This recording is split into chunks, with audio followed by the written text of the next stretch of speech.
All right, everyone, welcome back to the show. This is the Golf Unfiltered podcast. I'm Adam. You see Nikki, but we've also got a special third guest for the first time. He's the man behind the scenes, the photographer that I don't think has been on the show before, but Jonathan Not. Dunagan.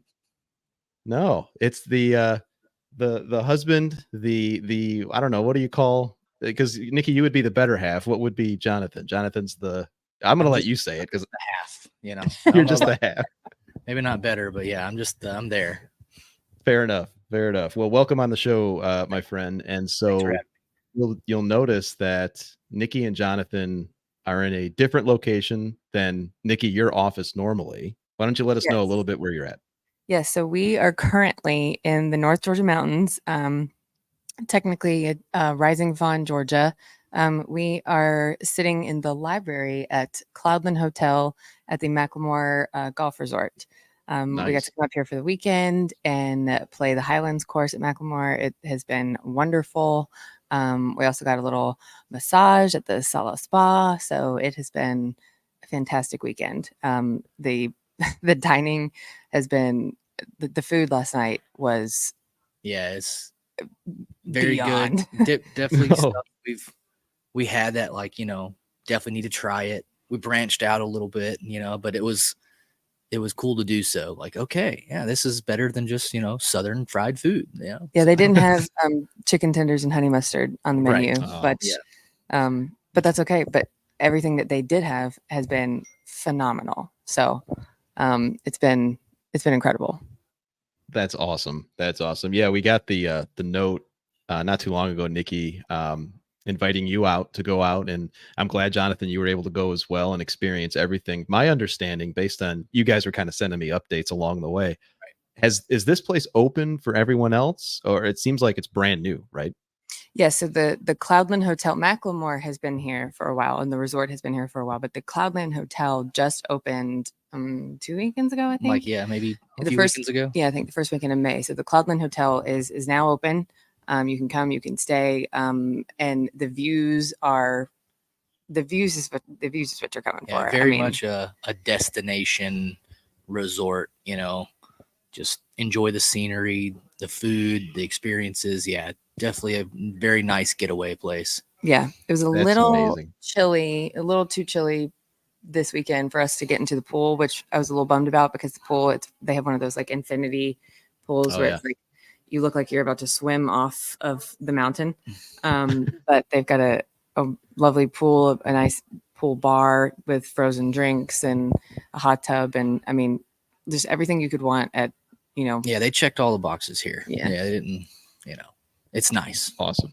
It sounds like it. I mean, well, and you had mentioned before we got going that your original plan was to have your camera outside, but Cloudland is not just a clever name. It sounds like you were literally in the clouds.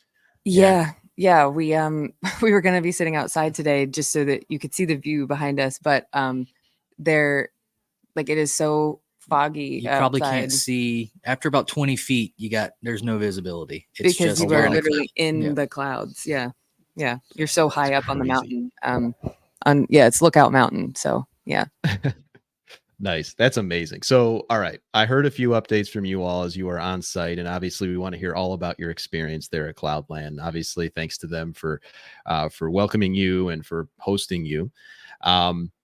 Jonathan, I heard first hole of golf that you played, you made an eagle. You've been holding out on us. Yeah, it's first round really I've played this year. I've been to the range, played a few little testing things at 5-iron, so I've at least been swinging.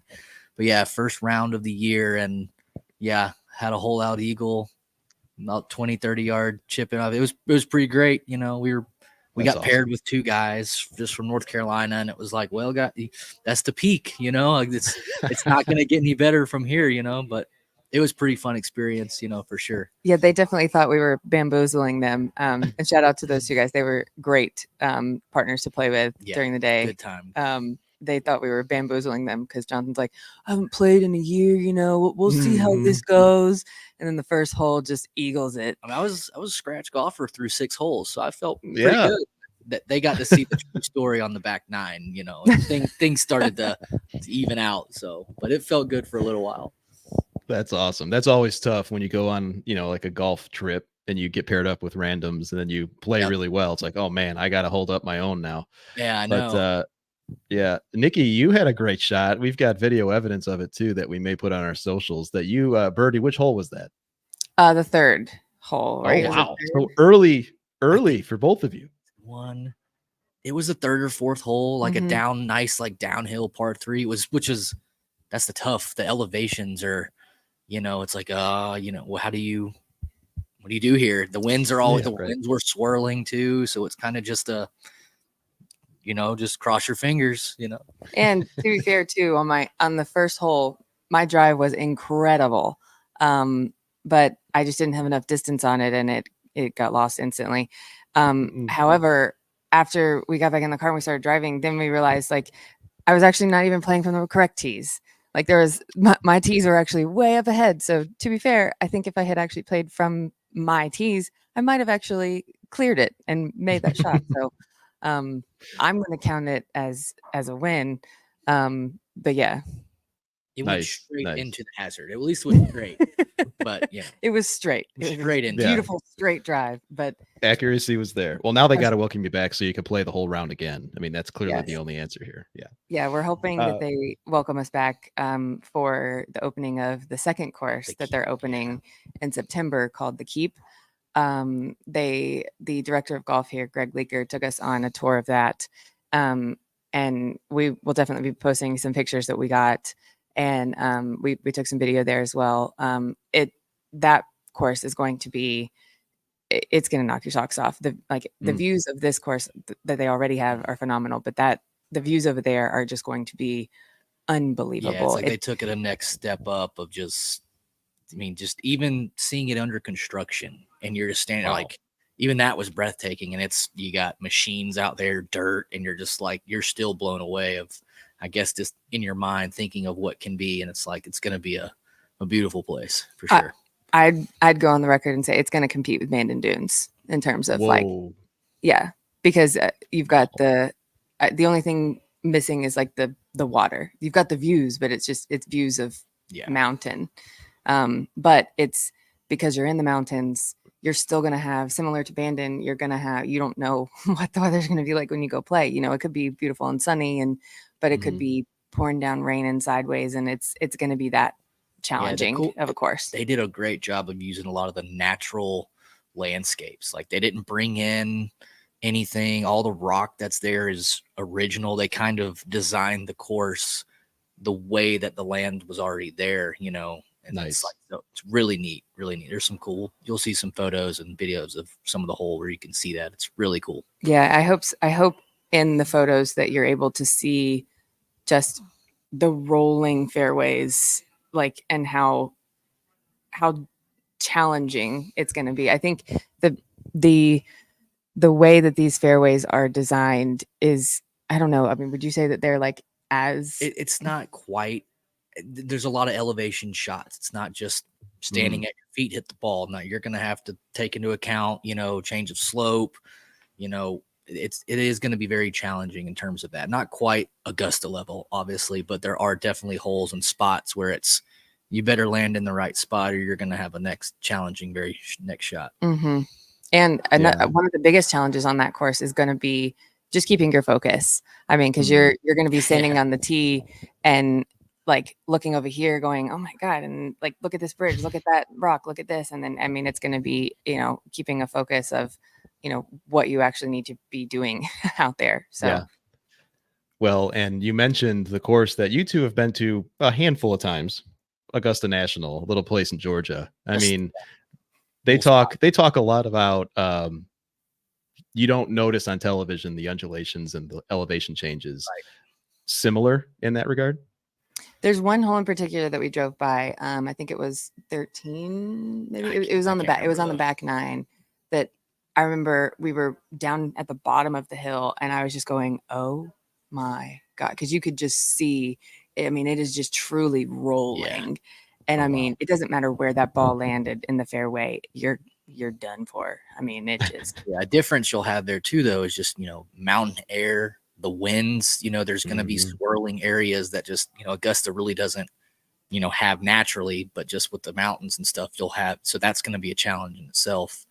And they did say, you know, like Augusta, for I think the first year, he said maybe 2, it's going to be, you know, walking only with caddies. Sure. So they've got cart paths, but he said they wanted to kind of, let's make it walkable, let's get it established, you know.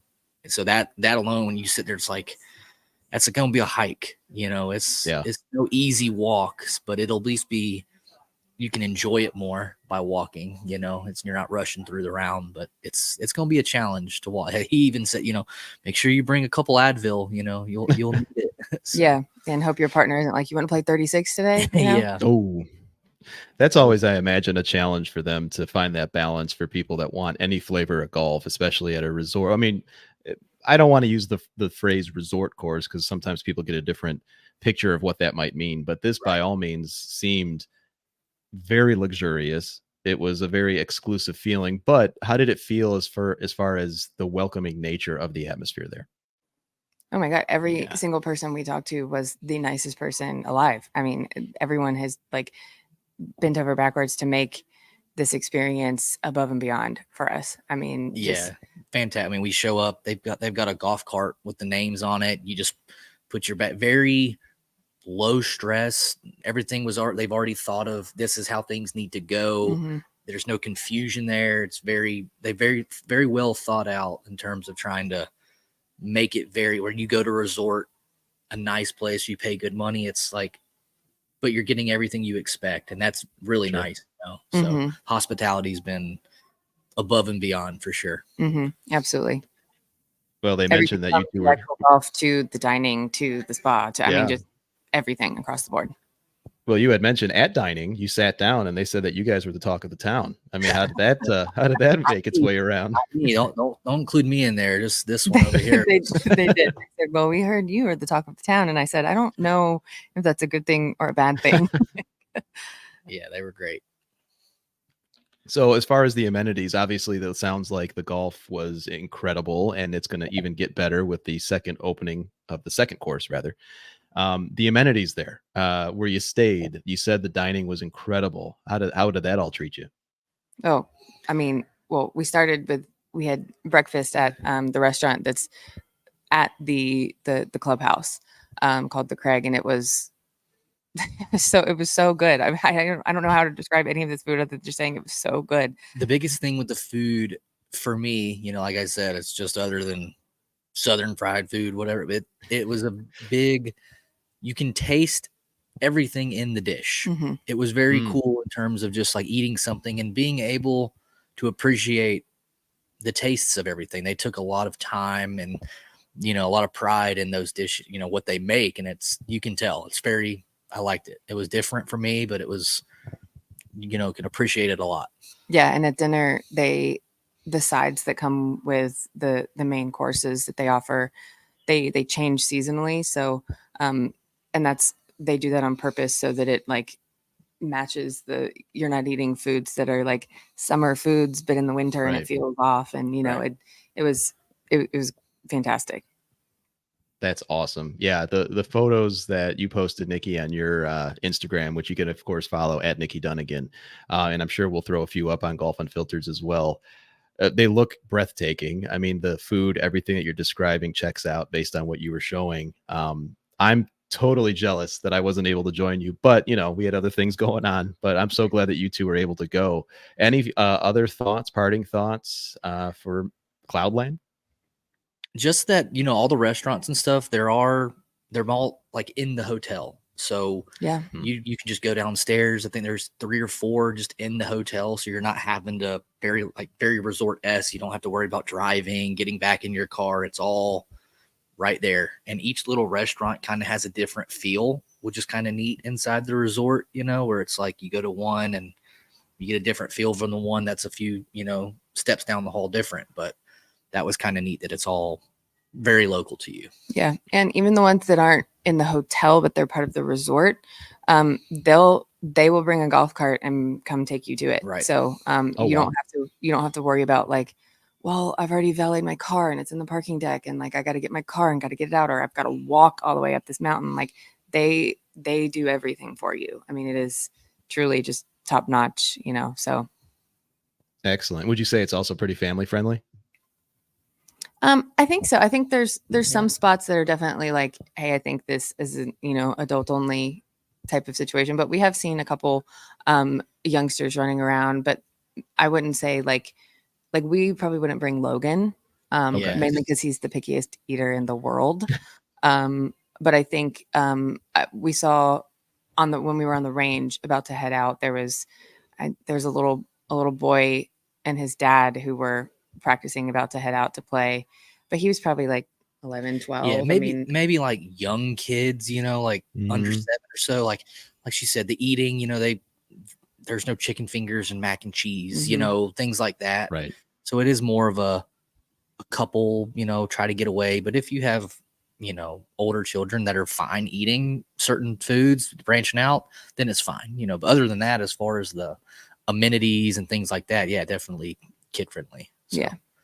Awesome. Well, I'm so glad that you guys were able to go. And thanks again out to McLemore Resort for hosting Jonathan and Nikki.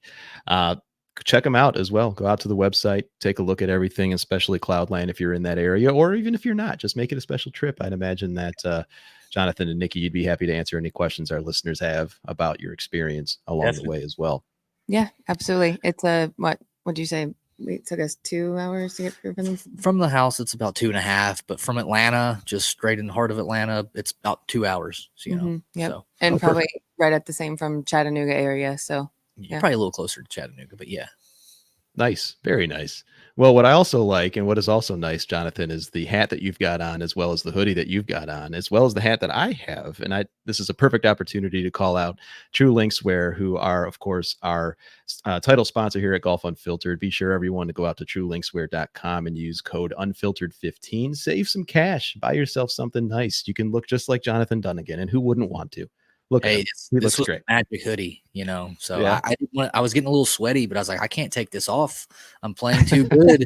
I've got to just embrace it. So nice. So obviously, we haven't had the chance, Nikki, certainly, to talk about all this other stuff happening in the golf world.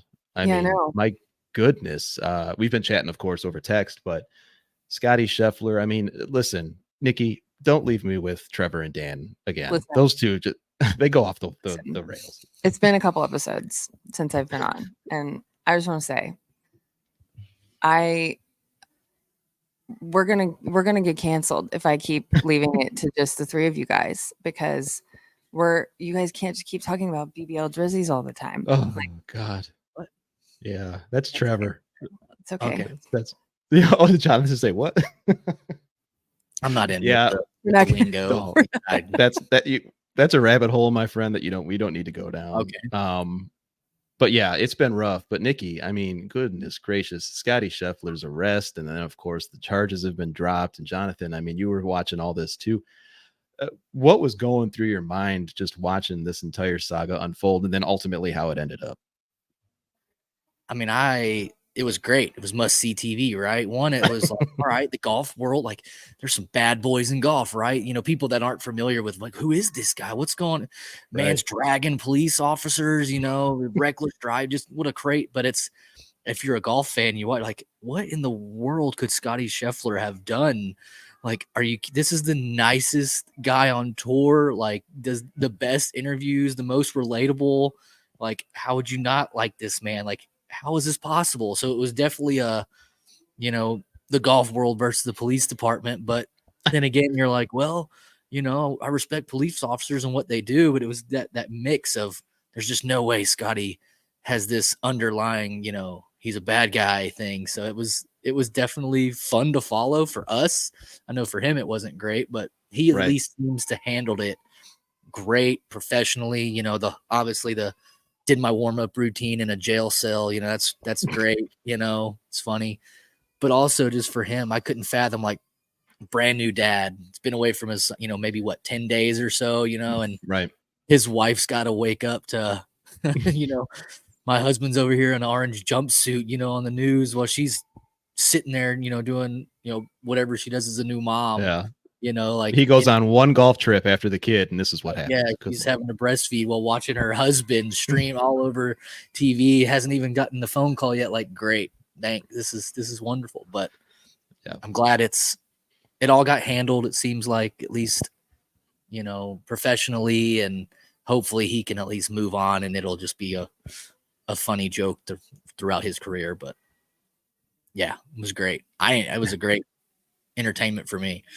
What's funny sure. to me is, we've talked about like kind of all of it at length, well, most of it at length, but what's funny to me is, sometimes we, especially on the show, and because we're so engulfed in it in golf Twitter, we forget that there are some people out there who just kind of casually watch golf, or who kind of just casually like keep up with what's going on. They know who Scottie is because he's won, the majors, but they don't watch golf every week. And the guys we were playing with this week, when we were telling them about the podcast and we were telling them what all we do, and they brought up the Scottie situation, and he was like, man, he goes, I don't watch a lot of golf, but I got that breaking news alert, and I opened ESPN Plus, and I didn't do anything for like 4 hours. Like, I just watched it all day long. And like, he goes, but I don't even watch that much golf. But it was just I was just so glued to it. And there was a part of me that was like, maybe that's what the PGA Tour needed, like, I mean, yeah. Like I said, no bad publicity, no publicity is bad, Right. So it got people interested in like, well, who is this guy? What's going on? So I guarantee you hardened criminal. We won't see something like that happen again. I can guarantee these tournaments are going to have a very only players are entering in this spot and this spot only. Everywhere else, pedestrians, fans are going to go from somewhere. I'm sure this will be a very, very big learning experience for all parties involved. That was actually one very interesting thing we talked about when we went on the tour of this new course here, was that, that situation at Valhalla has now created a large discussion with not just the majors, but pretty much every golf course across the country, because if they ever want to potentially host a tournament of any kind, not just a major, but a tournament of any kind, that situation, and like, even if it's just like a member guest, and they have to have security or increased or something, like, those are the type of things that they have to now start considering, even more, is how do we avoid this? How do we avoid a player getting arrested, or one of our members getting arrested or something, which is a wild thing to even have to consider, but it's something they now have to have on their radar. Yeah, for sure. Yeah, it was a wild story. I mean, you both hit the nail on the head on all those points, and I hadn't considered the way that other golf courses and resorts are responding to this, like the ripple effect of egress, I guess is what you call it. I don't know, but it was a wild story, obviously. And then the chat, or the text that came through in the group chats that we're all part of, and just a wild 12 days. And let's just call it what it is too. I mean, certainly all the respect in the world to our friends in law enforcement. None of the three of us would be able to be charged with a felony and then back out in 12 days. Like, that just wouldn't happen. So there is that element of it too. Right. But for the sake of the story, certainly was entertaining. Scottie had highs and lows, but that's past him now. Nikki, I'm sure if you were at home with Logan and you saw on television Jonathan in an orange jumpsuit, some difference. Probably say I deserved it. He earned it, whatever he did. Yeah, nice. I think the rage I would feel first before like rage would come on, and then concern, and then a little more rage, and like it would just be yeah. Well, and that entire story kind of underlined, or whatever, the bigger story of Xander finally winning his first major. I mean, let's be honest. This is a guy that's been long overdue. I think all three of us are fans of his. And Nikki, I know that you and I and the other guys have talked a lot about best player to never win a major. Well, he's checked that off. Yep. Victor might be arguably the next best one that hasn't won one. But your reaction, Nikki, to Xander finally getting over that hill? I mean, we all knew it was coming eventually, but now he has the gold medal. I think Dan said this on the last episode, but like, now he's got the gold medal. He's got the PGA Tour win. He's got the major. Like, what else is missing? Other than what the Ryder Cup. Well, he's got the Ryder Cup win. Like, I mean, so right. He's kind of got the trifecta of everything you would want. I think for him now, it's just like, well, let's get the rest of the majors. Yeah. Yeah. Yeah, For sure. One of those very likable golfers. He's just, I think everyone was rooting for him. I was happy to see him win, Yeah, definitely. Well, and then of course, hot at his heels was our good friend Bryson. Yep. As we talked about, and you probably heard folks in the previous episode, at least 2 of the 3, I'm still holding out because I'm stubborn. Missing Bryson. I mean, I don't know. It was entertaining. It was fun to watch him in the mix there. How did you guys feel about watching a man that we probably don't see play a golf a lot anymore? I kind of had the same opinions that Dan did, and that, like, now that we only get to see him 4 times a year, he's a lot more tolerable. Like, I think his goofiness comes across as just goofiness now that it's only 4 times a year, instead of when we were bombarded with it every single week. It was like, oh my God, shut up. And like, but on the same vein, like, because he has grown a little bit and matured, he has learned to shut up. Like, and I think that was honestly the biggest beef between him and Brooks, was like, Brooks has strong opinions too. And Brooks knows when to shut his mouth, and Bryson didn't. And I think that was honestly one of their biggest beefs, is like, and why Brooks would roll his eyes at him all the time. So I think the combination of Bryson learning, like, I don't have to say every thought that crosses my mind, and the combination of us not seeing him every single week, made it to where now it's like, look at that guy. He's just being goofy. He's just being silly, So I think it's kind of the same as, well, I actually don't want to go down that rabbit hole, so never mind. Not fair enough. I think Bryson, honestly, making the jump things, and you can just see he's matured. Maybe he took to where he listened to some of the negative comments that were swirling around him, and he's like, you know what, maybe I do just need to still have my same thoughts, opinions, keep certain things to myself, not be so vocal. But I think it was great. It was refreshing to see him out there competing. He did have support from the fans. He is a big polarizing figure, and people like to watch him. Who doesn't watch somebody crushing a golf ball? His whole, demeanor around the game and thought process is different than anything we've seen. So it's interesting to watch and see if it works. So I hope it's more of like he's matured, and for him, I'm glad people are supporting him. Now, granted, like you said, I don't know if I've jumped all the way back on, he's fine, but, just because of the stuff you still have in the back of your head. But, hopefully it'll get to that point, and, he'll keep competing in majors. It's fun to have. We need it for golf. We need people like him and other people on Live to stay relevant. Mm-hmm. Definitely. Everyone likes that good versus bad, and it's not necessarily evil or anything like that, but everyone wants a villain in sports, and I think Bryson is just feeding into the villain mentality. I mean, and Jonathan, as another man that sports one hell of a mustache, I mean, this guy is putting something together that I just don't understand what he's trying to do. But yeah, I think it was for a shoot or something that he did recently with where he wore the like old timey clothes. I don't know what brand it was for, but I think it. But I don't know if he's keeping it or not. One thing I'm gonna give for Bryson, the guy has always been great with kids. Always is looking out autographs, handing out memorabilia. He's always been fantastic in that department. So that even there, having a young kid, it's kind of like, gosh, when you really didn't want to like him, he would just, something like that would happen. You're like, man, wow, maybe he is a good guy. I don't know. Yeah, that's true. The video of him making sure that kid got the golf ball, but that's, I mean, we talked about this even when we went to the PGA Championship in Kiowa. Was that 2021? Like, 21, yeah. I mean, that I remember walking by, and he had just finished on the driving range, and he spent 30 minutes signing flags of kids. And I mean, at the time, that was when that was the year that there was the beef between Brooks and Bryson. Right. And I remember then being like, oh, I don't want I don't want to see that, because I want to see good deeds. Like, that's annoying. Like, I don't want to see that, because then that makes me want to like him more. And so, I mean, but that just gives him credit, because he's been doing that since. Yeah, that wasn't, I need to do this to help my image. That's just seems like that's who he was. So, good for him. Yeah. Definitely. It was a cool video too. I will absolutely agree with that.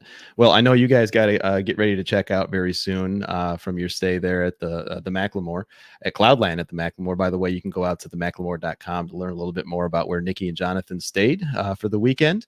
Any final thoughts from either of you before we hang things up? Yeah, I'm gonna say happy birthday to my lovely wife here. So thank you. Happy birthday, Nikki. Great. So thank you very much. Yes, it was a great birthday weekend. Lots of fun things happened. So yes, very excited. Good. And now you get to drive home for 2 hours. Yes. yeah. Yeah. But there's a Buc-ee's on the way home. So right. Perfect. We'll be stopping there. So yeah. Awesome. Well, this was fun, both of you. Thanks so much. And Jonathan, welcome on for your first appearance on the Golf Unfiltered podcast. We'll have you back on very soon. In the meantime, everyone else listening, be sure to subscribe to our YouTube channel here if you're watching on YouTube. Otherwise, you could follow all of us everywhere on all social media, everywhere at Golf Unfiltered. Jonathan, Nikki, it was nice catching up with both of you. You too, Adam. Have a good one. Bye.